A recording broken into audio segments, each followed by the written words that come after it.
Look at the sheer scale of a modern Indian cricket match. This sea of blue is roaring for a man who holds records most players couldn't even dream of approaching. But back in 1988, long before the fame and the captaincy, Virat Kohli was born into a very different world. He grew up in the crowded streets of Delhi in a simple, middle-class Punjabi family. By the time he was 9 years old, he had a bat in his hand at the West Delhi Cricket Academy. Coaches saw the fire immediately, a fearless confidence and a raw, obsessive passion for the game. The problem is, youth academies around the world are filled with kids who have raw talent and passion. Those two traits alone rarely guarantee a professional career, let alone global dominance.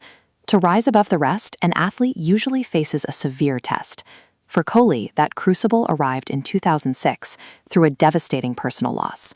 When Virat was 18 years old, his father, Prem Kohli, suffered a sudden stroke and passed away.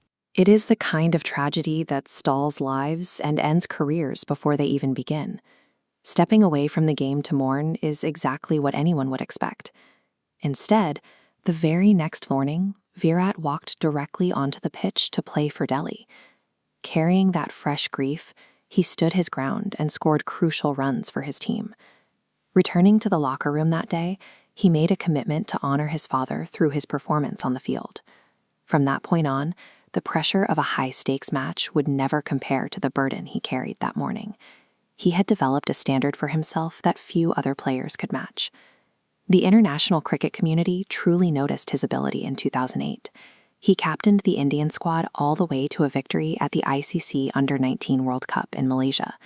That junior-level success earned him a rapid call-up to the senior Indian national roster, placing him among the absolute best players on the planet.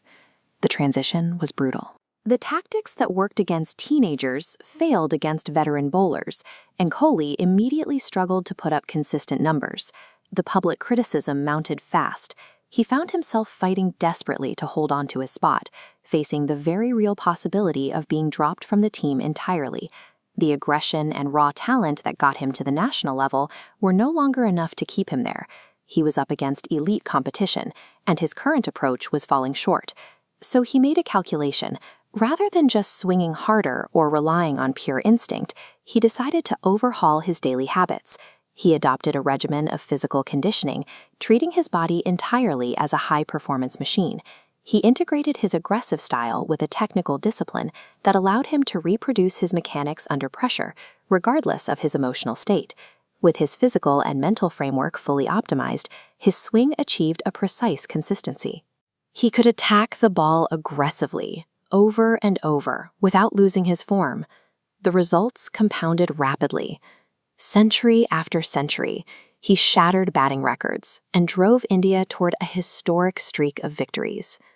By channeling his early grief into an unmatched work ethic, he secured his place on the roster and became the undisputed engine of the national team. His sheer output eventually elevated him to the ultimate leadership role, taking on the captaincy across all three formats of international cricket. Off the pitch, his influence expanded into popular culture. His marriage to Bollywood star Anushka Sharma turned them into one of India's most visible and admired celebrity couples. Stripping away the celebrity reveals the actual core of his career, a record of sustained mental focus and training that few in the history of the sport have matched. His evolution shows that having a dream, or being born with an extraordinary gift, gets you only halfway there. The rest requires a willingness to endure pain and sacrifice comfort. Virat Kohli's path shows that talent only translates to greatness when it is refined by a willingness to confront loss and maintain a standard most find unsustainable.